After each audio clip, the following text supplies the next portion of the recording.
Bonjour à tous, c'est Claire, bienvenue dans cette vidéo où je vais vous présenter plein de jeux qu'on peut utiliser pour Halloween.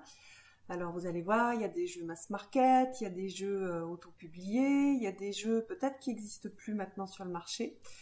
Alors comme je vais vous en présenter beaucoup, je ne vais pas mettre toutes les références sous la vidéo. S'il y en a un qui vous intéresse, demandez-moi et j'irai chercher la référence. Alors, pour la période d'Halloween, on a plein de choses qui sont intéressantes à travailler. Il y a des choses sur les ancêtres, par exemple. On peut travailler sur les ancêtres puisque Halloween, bon, c'est le nom qui vient un peu du monde anglo-saxon, mais voilà, c'est avant la Toussaint. C'est cette fête des morts, cette fête des saints. Que nous, on célébrait, en tout cas moi quand j'étais petite, en allant sur les tombes de nos ancêtres. Donc on a cette notion-là d'énergie d'ancêtres, qui étaient nos ancêtres, que ce soit des ancêtres très proches, ou que ce soit une lignée, ou que ce soit des ancêtres liés, on va dire, à l'inconscient collectif, et donc à l'humanité. C'est aussi donc une période où on peut aller travailler sur les profondeurs, sur l'inconscient. Et pour ça, on a des jeux assez sombres. Il y a des jeux, par exemple, sur les vampires, qui sont des jeux qui sont assez liés justement à cet inconscient. Et donc, du coup, qui sont aussi intéressants. Et puis, il y a des jeux aussi fun, qui sont beaux, qui sont avec tous les codes d'Halloween. Alors, j'ai fait un gros tas.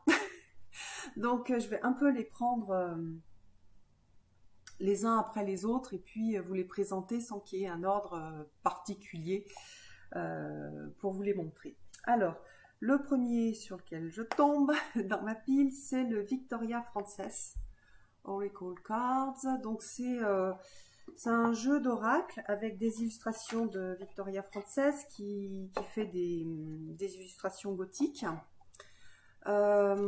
C'est un jeu mass market où on a énormément de vampires et donc on va travailler justement cette idée d'ombre. C'est un jeu avec des jolies femmes, des beaux hommes qui respectent les canons de beauté, on va dire, actuels, qui fait très avec une, comment dire, quelque chose d'assez victorien au niveau des habits, la façon de se présenter. Donc voilà, c'est un jeu qui est super joli. Le guidebook est intéressant sans plus. Il n'y a pas grand chose, il y a des mots-clés, mais on peut le faire en intuitif, c'est-à-dire en se projetant dans l'image et en regardant ce que l'image nous raconte, qu'est-ce que ça fait vibrer à l'intérieur.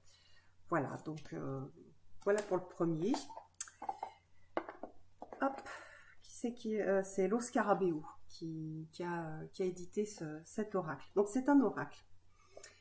Alors, un autre oracle des éditions Exergue, c'est l'oracle des vampires. Donc on est sur exactement le même type d'énergie avec les illustrations de Jasmine Beckett Griffith, qui est aussi dans cet univers, on va dire, de vampires, avec ces graphismes qui sont hyper particuliers, donc avec des personnages, avec des grandes têtes. Voilà, le vampire, il est intéressant. Oups. Parce qu'aussi, il travaille la soif de vivre, il travaille comment est-ce qu'on gère les énergies, il travaille avec la mort, avec l'éternelle jeunesse. Donc il y a plein de choses qui sont super intéressantes. Voilà, c'est un jeu que j'aime beaucoup. Moi, j'aime beaucoup les jeux de Jasmine Beckett. Par contre, je comprends que certaines personnes n'aiment pas parce que c'est hyper particulier. Je trouve que autant, comment dire, pour certains de ces jeux, on a, par exemple sur des sirènes, on va plutôt avoir tout le temps des personnages avec des yeux tristes. Là, du coup, ça s'y prête très très bien parce qu'on a on a comment dire, cet environnement et ce travail particulier fait avec les vampires. Donc son type graphique est hyper intéressant. Donc chaque fois, bah, comme tous les jeux de Lucy Cavendish, on va avoir un mot clé et puis on a on a le titre de la carte et puis des petits mots clés dessous. Donc ça permet de travailler directement avec le jeu. Ou sinon on peut utiliser voilà, le petit guide qui est pas mal, hein, avec un côté comment dire, chaque fois elle fait parler les personnages, donc il y a le vampire qui va parler, on a une bénédiction, donc le côté lumineux de la carte, et puis le côté qu'elle appelle malédiction, donc c'est le côté sombre, et voilà, avec des petits conseils. C'est pas c'est des jeux quand on commence qui sont bien parce qu'ils sont simples, et après ils permettent d'aller aussi plus loin, mais il faut être suffisamment autonome pour savoir extrapoler les messages pour faire du travail de l'ombre par exemple. Donc moi j'aime beaucoup ce jeu-là. Je suis contente qu'il ait été traduit parce que quand il est sorti en anglais, j'avais acheté, puis là du coup maintenant je peux vous montrer en français parce qu'il existe en français. Il est sorti en 2000, il n'y a pas si longtemps que ça, hein. Je crois que c'est 2017 ou 2018. Donc voilà, aussi un mass market. Voilà, vous trouvez soit en librairie ésotérique, soit en ligne sur Amazon par exemple. Alors ensuite, dans le même style, il y a l'oracle des métamorphes, que moi j'aime bien. Enfin, c'est un de mes préférés de Lucy Cavendish et Jasmine Beckett. Donc on a exactement le même type de personnage, donc c'est pour ça que je trouve que ça va bien, parce que souvent aussi en période d'Halloween on va travailler la tristesse, hein. Donc ces personnages tristes, ils sont hyper intéressants, et là elle associe en fait un animal totem avec le personnage. Donc on travaille et avec les animaux et avec voilà, et avec cette énergie de tristesse. Voilà. Alors ces jeux-là, ils sont tout à fait utilisables en dehors de cette période, hein. Mais voilà, celui-là est un petit peu plus gai, on va dire.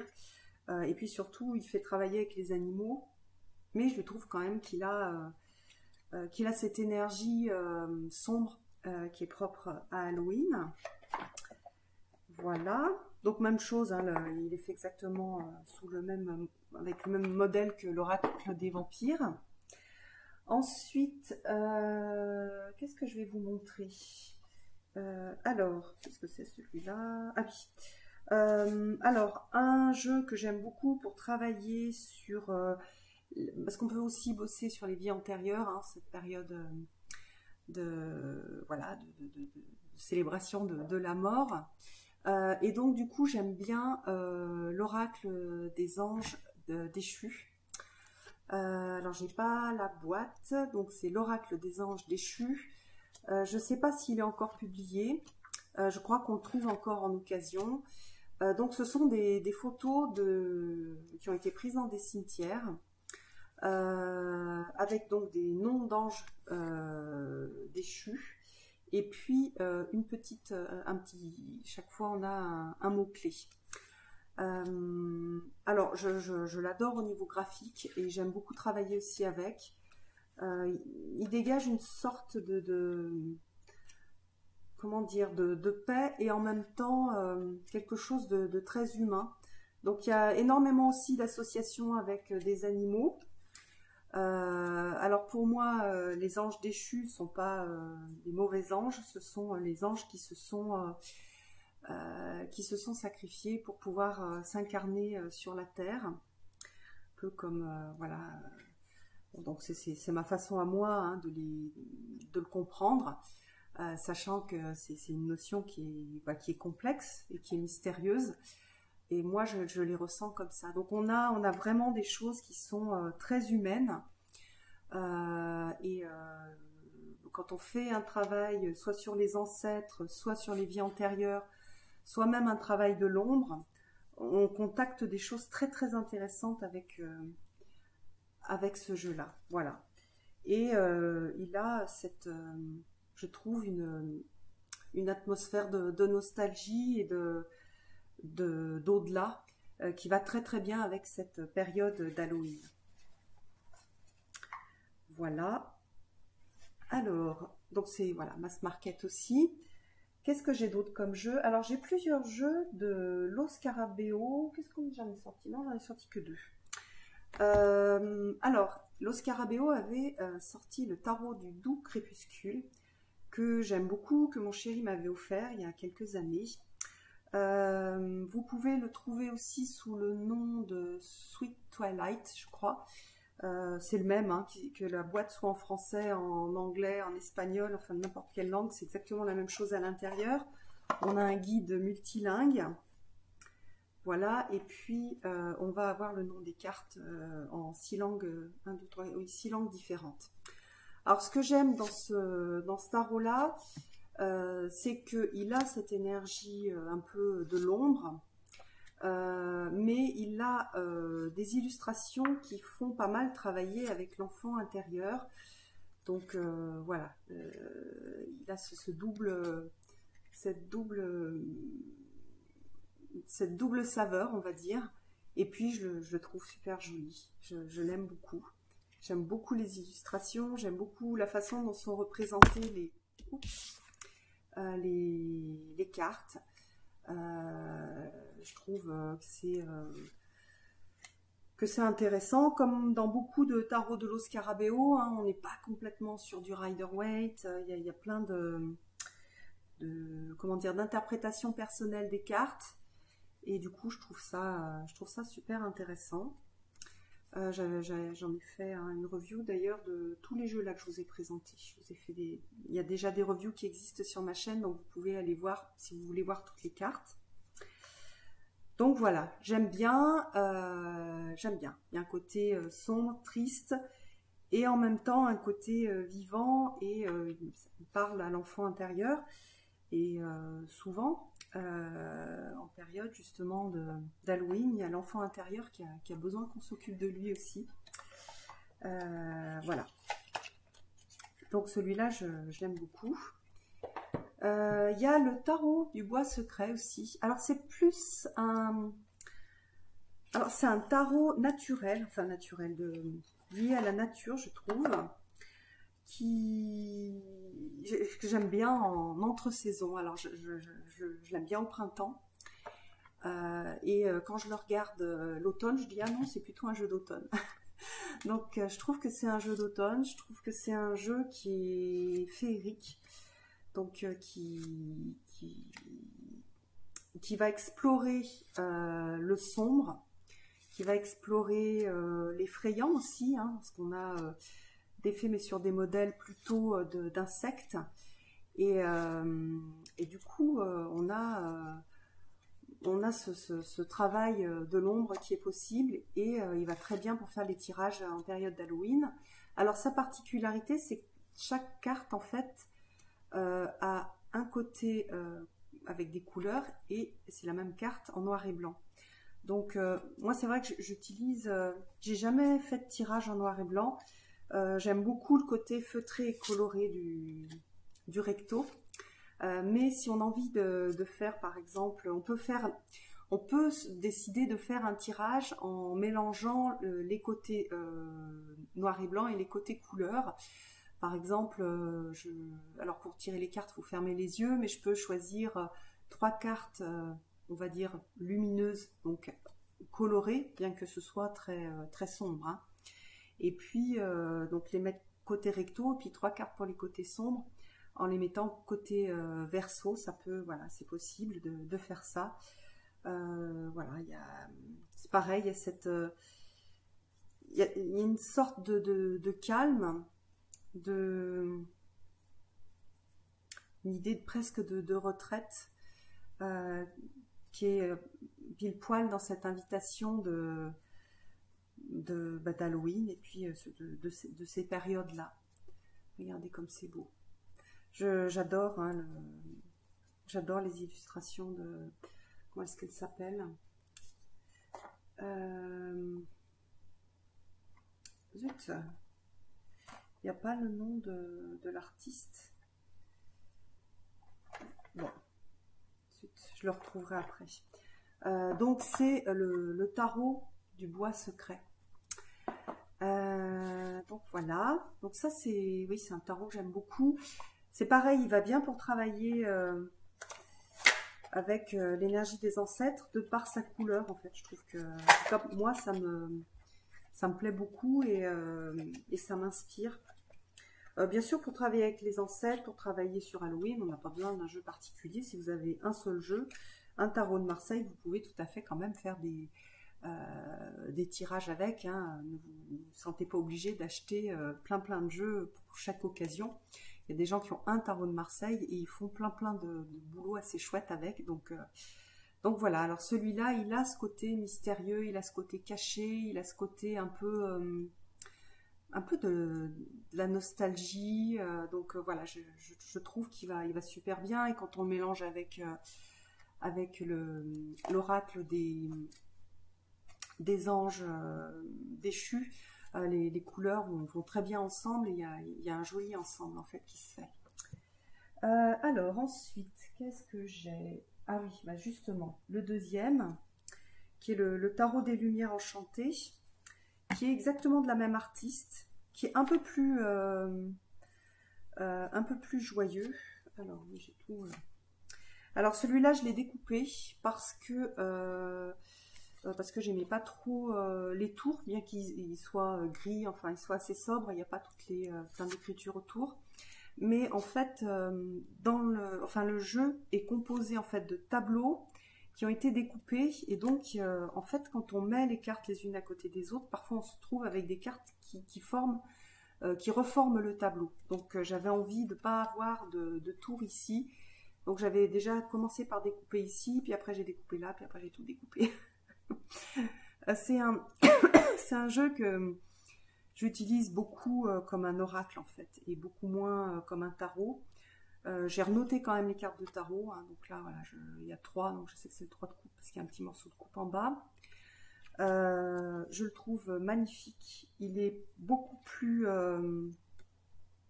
lumineux que le précédent.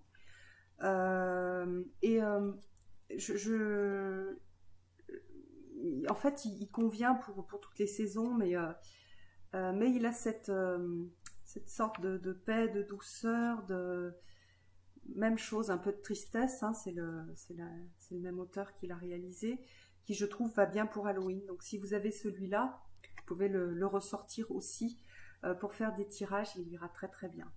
Ça fait partie hein, des jeux de mes tarots préférés. C'est vrai que je ne le monte pas toujours. Je l'utilise pas non plus très très souvent. Bon, j'ai aussi beaucoup de jeux, hein, mais j'adore en fait. Il a un petit côté science-fiction, comme vous pouvez voir ici, un peu fantastique, un côté autre monde. Et justement, l'autre monde, on va aller visiter l'autre monde à travers ce jeu-là. Je crois que c'est une des cartes de la mort que je préfère. Je la trouve magnifique, délicate, très chamanique hein, aussi, parce qu'on a ce retour à la terre et le fait de renourrir la terre. Il y a vraiment des choses très très belles dans ce jeu-là. Les personnages sont presque des fantômes pour certains. Il y a énormément de délicatesse. J'aimerais bien qu'ils sortent sous forme d'un tarot plus grand en fait. Il aurait mérité en fait un format d'oracle. Voilà, il est très beau. Donc voilà. Alors ensuite, hop, je le remets dans sa petite pochette que m'a fait ma copine Marie-Agnès. Alors ensuite, il y a celui-ci qui est, j'arrive plus à me souvenir comment est-ce qu'il s'appelle. Bon, ben je laisse les personnes qui le connaissent, on ne le trouve plus en français. Je sais même pas si on le trouve encore en anglais. C'est un vieux jeu qui a été réalisé par par une artiste qui est assez connue dans le monde justement de ce type de représentation. Alors voilà, il a ce côté gothique qui va bien pour cette période. C'est un jeu qui est léger, que j'utilise pas, ça fait longtemps que je l'ai pas utilisé, mais que je trouve joli. Voilà, que je trouve super mignon. Alors, est-ce que j'arrive à me souvenir du nom? Oups. Il a moins de cartes qu'un tarot. J'ai pas laissé de... Ah, zut. Ça, c'est le souci quand je mets dans des pochettes et puis qu'il y a un grand livre qui va avec. Ça, voilà. Donc, très gothique, mignon. Il fait assez... il a un côté adolescent. Voilà. Mais comme tous les jeux, après, ça dépend comment est-ce qu'on va l'utiliser. Hein. On peut l'utiliser de façon très légère, un peu... oui, très légère, ou on peut faire du travail de l'ombre avec aussi. Hein. Voilà. Bon, zut, si j'oublie le nom des jeux, ça va pas être très intéressant. Ensuite, un jeu qui n'a pas été traduit en français, qui est un jeu qui s'appelle Flowers of the Night Oracle, par Géraldine Darcet. Alors, j'aime beaucoup ce qu'elle fait. Parce que c'est une amoureuse des fleurs, donc elle a fait plusieurs jeux qui sont liés aux fleurs. Et là, dans celui-là, on a des fleurs qui sont dessinées sous un fond noir. Ce sont donc des fleurs qui vont, enfin qui sont des fleurs de la nuit. Voilà, donc on a cette énergie noire. Alors le mien, il est pas, voilà, il était un petit peu abîmé. Bon, c'est le mass market, hein, c'est pas celui qui est sorti sur Kickstarter. Je le trouve super joli. Je l'ai pas énormément utilisé parce qu'on me l'a offert il y a pas très longtemps. Vous voyez que sur certains, il y a une association avec un animal. D'ailleurs, je crois sur tous, hein. Mais sur tous, on a un animal qui est associé. Donc on peut travailler avec la fleur et l'animal. J'aime beaucoup dans ces oracles parce que dans ces petits guides, il y a des indications sur la botanique la botanique de la plante. Donc on sait d'où vient la plante, on a le nom, et ça c'est super utile quand on a un jeu en anglais, on a le nom en latin, donc on retrouve tout de suite le nom en français.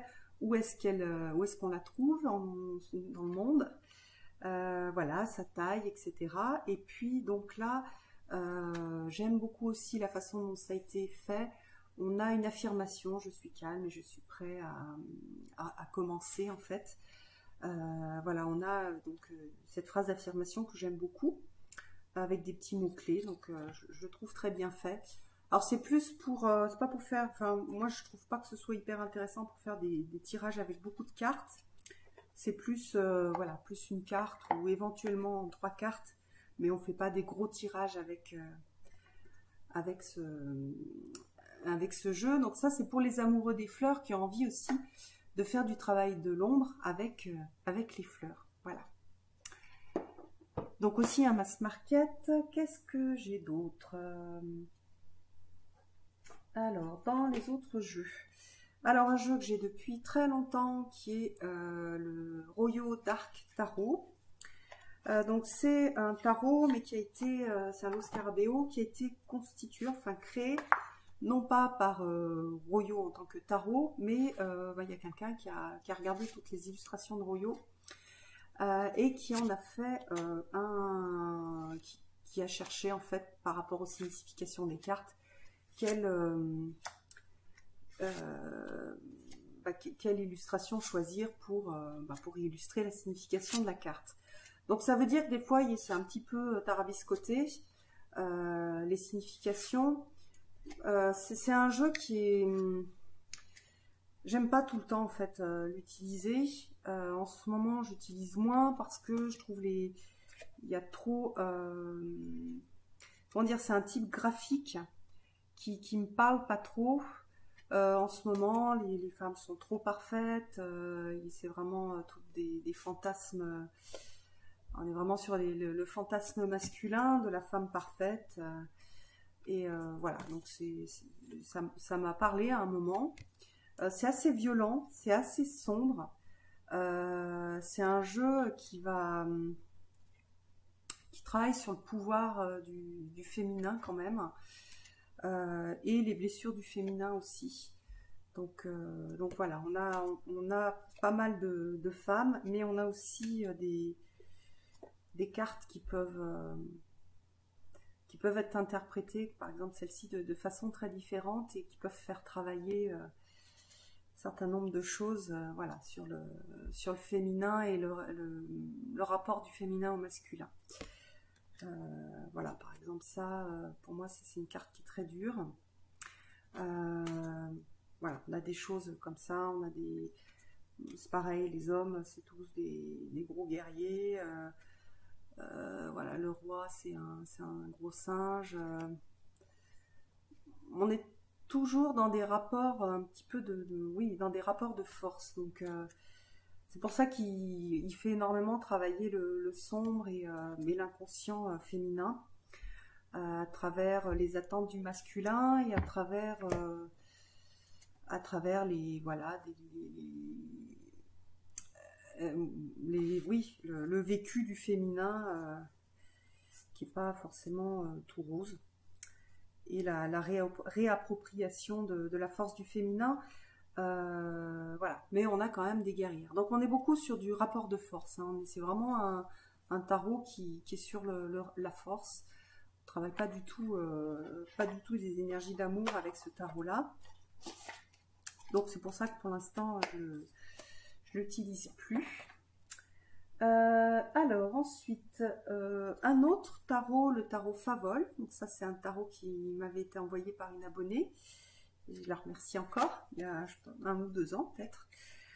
C'est un tarot qu'elle n'utilisait pas, donc du coup elle me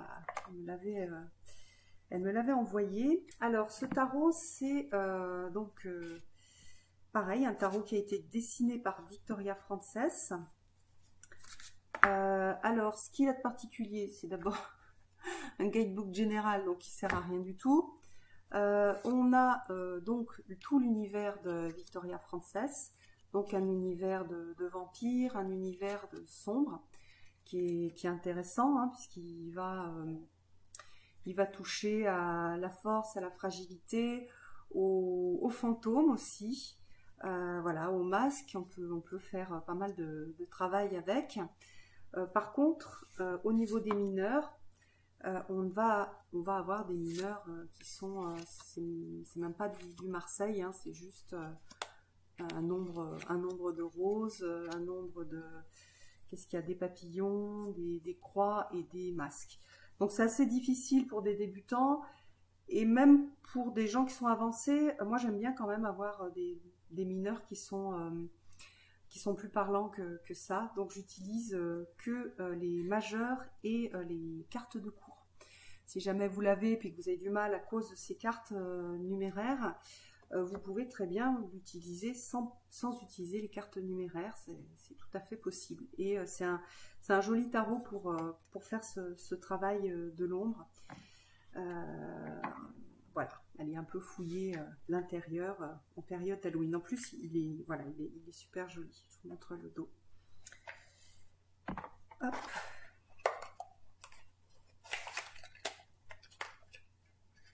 Alors, ensuite, qu'est-ce qu'on a? Alors, eh bien, on a les cartes d'Algariel qui sont super pour travailler toutes les choses qu'on bosse en ces périodes d'Halloween. Donc, les mémoires passées, les vies passées, le lien avec les ancêtres, et puis tout le travail de l'ombre. Voilà, ce qui est le travail de l'ombre, hein, c'est tout ce qui a été refoulé, tout ce qu'on a dans notre inconscient, que ce soit notre inconscient personnel ou l'inconscient collectif auquel nous sommes reliés. Et on a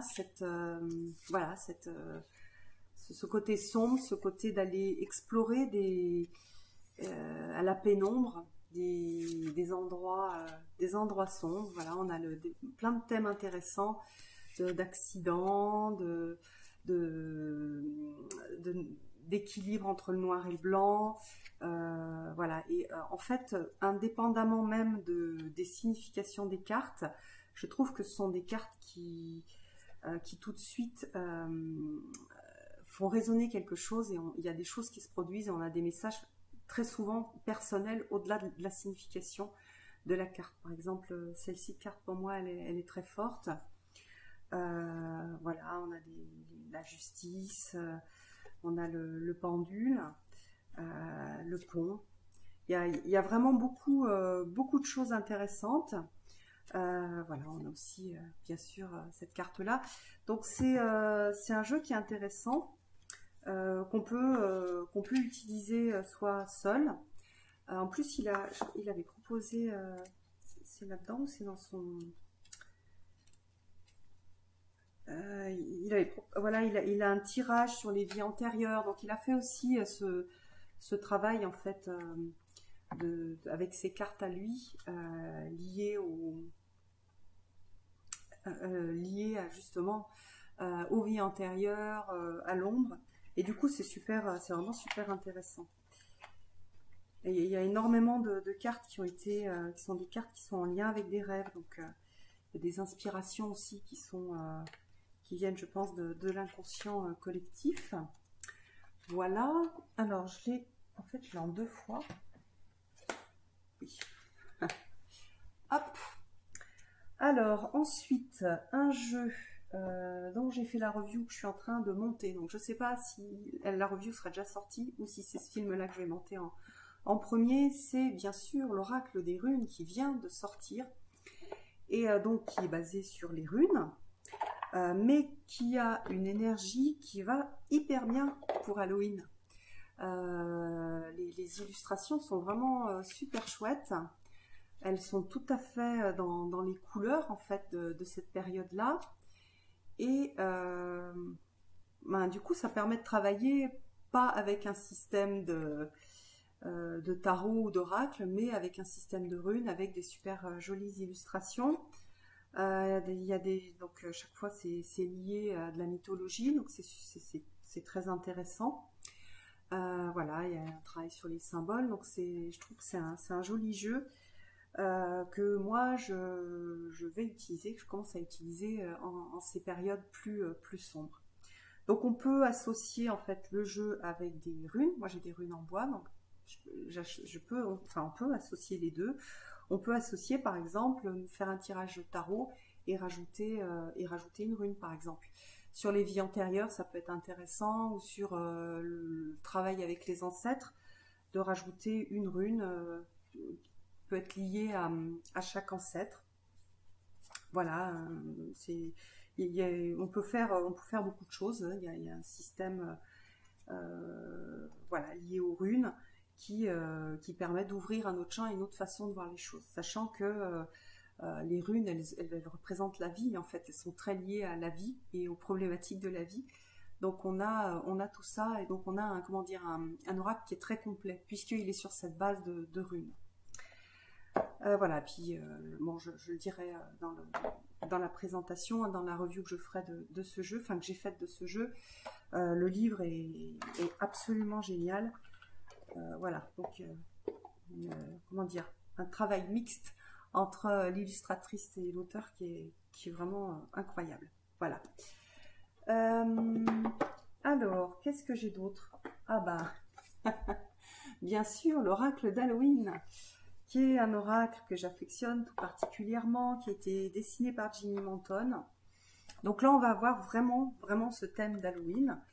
Voilà, avec un dos d'Halloween. J'aurais préféré un autre dos, mais bon. Et voilà, et là, on a tous les thèmes d'Halloween. Les ancêtres, Jack à la lanterne, on a les crânes, donc plusieurs crânes. Voilà, avec des thèmes différents. On a le thème des fantômes, donc on a le thème des loups-garous, on va avoir le thème, il y a bon, ça c'est la sorcière, un thème l'aube, le rouge-gorge. C'est pas un rouge-gorge, c'est le... Si, un chant dans la nuit, le rossignol, pardon. Voilà, ça c'est... il est hyper beau et on peut faire plein de choses avec. J'aime beaucoup cet oracle. Je le ressors à chaque fois, je ne m'en lasse pas. Je l'avais en anglais, je l'ai maintenant en français. Et je l'aime énormément. Il est très beau. Puis la version française, elle a du doré sur les côtés, donc c'est super joli. Et le jeu est très beau. Voilà, même la pomme. Après, au niveau de l'utilisation, il est simple, hein, et il n'y a pas énormément de choses sur les cartes, il n'y a pas de mots-clés, mais il y a un petit texte qui est sympathique, donc ça permet de travailler avec une carte, voilà, avec des sortes de petits... Alors, c'est pas des poèmes, hein, parce que ça rime pas forcément, mais voilà, une traduction poétique. Et je le trouve inspirant. Voilà. Donc c'est l'oracle d'Halloween. Pareil, Mass Market. Mass Market, c'est ce qu'on trouve sur Amazon, dans les magasins voilà, classiques. Qu'est-ce que j'ai d'autre? Non, ça c'est... c'est quoi? Ah oui, alors, un autre. Alors celui-là, il n'est pas propre à Halloween, il est plus, enfin pour moi ça a été un grand jeu de travail sur l'ombre, et notamment j'ai beaucoup travaillé les notions de perfection et d'imperfection, enfin moi je travaille aussi sur la souffrance, donc la beauté, et voilà, et c'est tout, il fait travailler vraiment la partie très sombre, donc on va plonger dans les profondeurs et on va aller explorer les peurs, on va aller explorer les croyances, on va aller explorer des tas de choses, comment est-ce que nos peurs nous manipulent, voilà, d'ailleurs c'est pas bien ça ici, et comment est-ce qu'on peut aussi vivre avec tout ça, et s'aimer aussi. Moi j'ai une grande tendresse pour tous les personnages. Voilà, et je l'adore. Alors je vous ai pas dit ce que c'était, c'est le Deviant Moon, donc c'est un jeu aussi qu'on trouve sur Amazon, hein, puisqu'il n'a pas été traduit en anglais, ou Book Depository. Voilà, donc un jeu que j'affectionne tout particulièrement et avec lequel j'ai fait beaucoup de travail de l'ombre.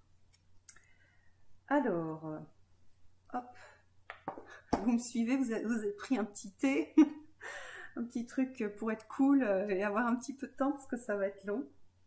Qu'est-ce que j'ai d'autre? Alors, deux jeux en fait que je mets dans la même pochette, qui sont plus des jeux d'automne d'ailleurs que des jeux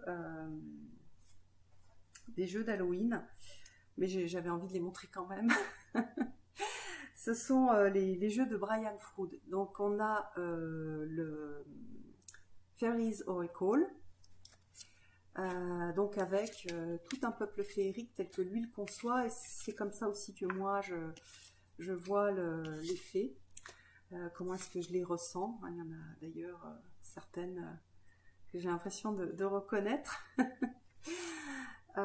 Et donc c'est un jeu d'automne, c'est aussi un jeu d'hiver.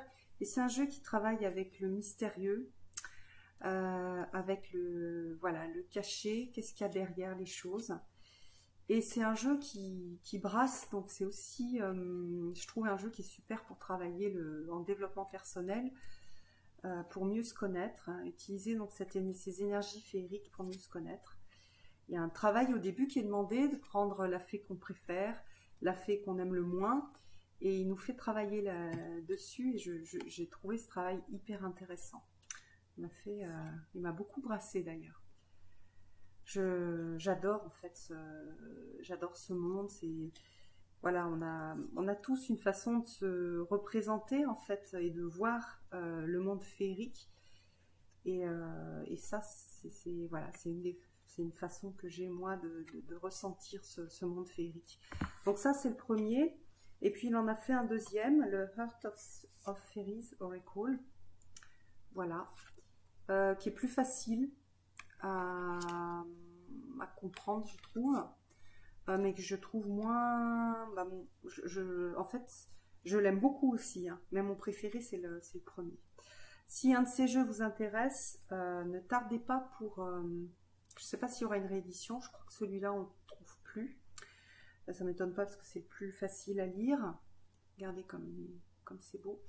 L'autre, on le trouve encore un petit peu, mais il va disparaître et après, il va se retrouver à des tarifs pas possibles sur Amazon ou sur eBay. Donc voilà, sauf s'il est réédité, bien sûr, mais ça, on ne sait jamais. Hop. Voilà, les messages sont plus simples. On peut travailler... voilà, puis le dos est juste magnifique sur celui-ci. Voilà, donc deux jeux qui permettent de travailler sur soi. Alors voilà, en anglais. Et avec comment dire, cette façon de présenter les faits qui ne va pas forcément parler à tout le monde. Ce que j'ai oublié de vous dire, c'est que celui-là, je l'ai découpé. Il y a tout un tour. Donc moi, voilà, j'ai préféré le découper. Donc si vous l'achetez, il ne sera pas tout à fait comme ça. Autre jeu. Alors, il y a un tarot de Marseille que je trouve particulièrement beau, qui a été fait par un artiste dans une idée de travail artistique. Et il a fait un super beau travail de réappropriation du tarot de Marseille. Il n'y a pas de guide pour savoir comment tirer les cartes, c'est pas ça du tout l'objet. L'objet, c'était de refaire un joli tarot de Marseille avec une imagerie sombre. Et donc, on a ce tarot qui s'appelle le tarot noir. Alors, les cartes sont gigantesques. C'est des cartes de taille d'oracle. On a un bord doré. Et puis, on va avoir donc une imagerie de Marseille, mais retravaillée par l'artiste, qui a fait un truc vraiment très très chouette, que j'aime beaucoup, beaucoup, beaucoup. Je ne l'utilise pas énormément. J'adore passer du temps à le regarder. Voilà, ça me fait plaisir de vous le montrer. Je vais peut-être le laisser sorti pour faire justement ce travail, parce que j'aime bien associer les tarots en fait. Et puis j'ai vu, il y a une youtubeuse Tarot Map qui publie pas mal sur Instagram, et c'est vrai qu'elle utilise vraiment beaucoup de jeux en même temps. Et je me suis dit, tiens, pourquoi je fais pas ça? Moi, généralement, j'utilise 3 jeux. Par exemple, je vais prendre un Lenormand, un oracle et puis un tarot. Et puis, voilà, c'est un peu le maximum de ce que je fais. Et puis, j'ai vu qu'elle, voilà, elle met plein de choses. Et c'est assez sympa. D'ailleurs, je ferai peut-être une vidéo pour vous montrer ce type de tirage et ce qu'on peut en attendre. Donc voilà, ça c'est... le tarot noir. J'ai un autre tarot qui est un tarot. Donc moi j'ai la version mass market. Il était sorti aussi sur Kickstarter. C'est exactement comme l'autre. C'est un travail d'artiste avec. Il nous amène un peu dans un monde un peu fou. Hein, c'est plus une histoire qui est dans le livre que quelque chose pour aider à tirer les cartes. Et il a cet aspect... la boîte est super jolie, j'adore la boîte. Bon, l'intérieur, c'est du carton moche. Enfin, comment dire, j'enlèverai sûrement le carton. Je pense que je vais le mettre dans un... Oui, bref, je recouvrirai, je pense, de noir, et puis je le mettrai dans une pochette. Donc vous voyez, le dos est gris, et puis là on a comme un parchemin. Donc c'est même pas ni un Marseille, ni un... Mais il y a des choses, donc on a des petits dragons, voilà. Puis ce qui est intéressant, c'est les représentations qui font un peu mystérieuses, comme si on était en train de décrypter un code. Donc il s'appelle The Lost Code of the Tarot, donc le code perdu du tarot. Je l'ai rarement vu en fait, il est difficile à utiliser, hein, donc je comprends. C'est pas un tarot que, même pour moi qui connais bien, qu'on sort et puis hop, lorsqu'on fait des tirages, tout de suite on a la signification, il demande un petit peu de temps. Donc voilà, et je trouve que pour cette période-là, notamment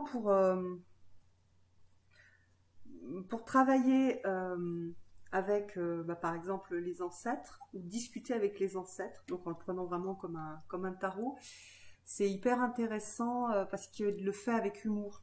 Et c'est vrai que là, dans tous les jeux je vous ai montré pas mal de jeux, et ce sont des jeux qui sont pas mal empreints de tristesse. Celui-là, non. On est plus sur du code. Il a un côté un peu humour, peut-être même presque neutre au niveau émotionnel. Et du coup, c'est pas mal aussi. C'est-à-dire, ça dépend comment est-ce qu'on a envie de travailler. Il y a plein de façons de travailler, et puis c'est pas toujours de la même façon qui va être juste pour nous. Par exemple, il y a des moments pour être dans la tristesse et pour travailler avec ces sentiments de tristesse, ou pour aller, voilà, comment dire, suivre un sentiment de tristesse qui nous suit dans notre lignée. Puis il y a des moments où c'est mieux d'être plus détaché, plus posé pour pouvoir, comment dire, pour pouvoir faire quelque chose comment dire, ne pas se laisser emporter par les émotions. Donc le travail de l'ombre, c'est un subtil mélange, un subtil équilibre entre tout ça. Si on se laisse trop emporter par les émotions, on ne peut plus faire de travail. Voilà, on est plus on va relâcher un petit peu, ou on va se permettre d'exprimer des émotions. Mais il y a des moments où on a besoin aussi d'analyser, de recadrer, de remettre quelque chose de juste dessus. Voilà. Donc pour ça, celui-là, il est intéressant, puis il est original. J'ai pratiquement jamais vu. Alors, bon, ça commence à être un petit peu serré. En plus, j'avais déjà des jeux. Alors, autre jeu. Non, celui-là, je ne vais pas vous le montrer. The Wisdom of the House of Night. Alors, c'est un jeu qui est tout en anglais. C'est un jeu qui n'est pas très complexe, qui suit en fait, je crois que c'était un téléfilm ou un film. Moi, je ne l'ai jamais vu en fait, ce film, mais j'adore les cartes. En plus, c'est Colette Baron-Reid qui a écrit le texte, donc c'est chouette. Il est pointu, les bouts sont pointus, ça pique. Et il a voilà, des bords qui sont argentés, mais ça fait presque miroir. Et on a vraiment, alors là c'est plutôt, on est vraiment sur des choses qui sont, comment dire, des représentations traditionnelles d'Halloween, avec voilà, la maison hantée, et puis donc on a les personnages avec les significations. Il est très sympa. Il travaille un petit peu sur tout, hein, donc il est assez général, mais il a ce côté sombre qui va bien en période d'Halloween, qui est lié aux représentations un peu gothiques. Et puis il est bien conçu comme tous les jeux de Colette Baron-Reid. Voilà, on a les cycles de la lune. Il est super mignon, les différences. C'est un jeu, enfin, je veux pas, j'ai pas vérifié récemment, mais il devait être à 13 € je crois sur Amazon, s'il y a encore. Bon, après, quand ils deviennent rares, après, voilà, les prix montent. Voilà, l'amour, on a voilà, quelque chose de sombre. On a ce côté sombre et ce côté mystérieux, ces énigmes à résoudre. Ce sont des énigmes qu'on a à résoudre souvent dans nos lignées, dans notre psyché aussi, c'est-à-dire qu'il y a des choses qui ont été enfouies et qu'on a à aller retrouver, à aller comprendre, à aller traduire et à aller redigérer en tant qu'adulte, voilà, ou en tant que quelqu'un enfin, avec une personne qui a plus de maturité. Voilà, là c'est le souvenir.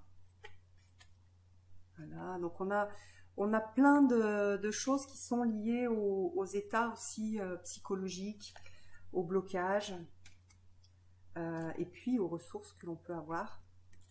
je leur manque beaucoup parce que c'est vrai que c'est pas un jeu qu'on voit souvent. Voilà, le déni. Et puis bon, des choses qui sont super jolies, j'aime beaucoup. L'interdit. Alors, on peut l'utiliser en prenant le livre, on peut l'utiliser en utilisant, enfin, en exploitant seulement l'image et le mot-clé. Si on fait du travail de l'ombre, par exemple, ça peut être hyper intéressant. Je vous montre d'autres choses. Alors, les illustrations, c'est plus des illustrations type teenager, je trouve. On retrouve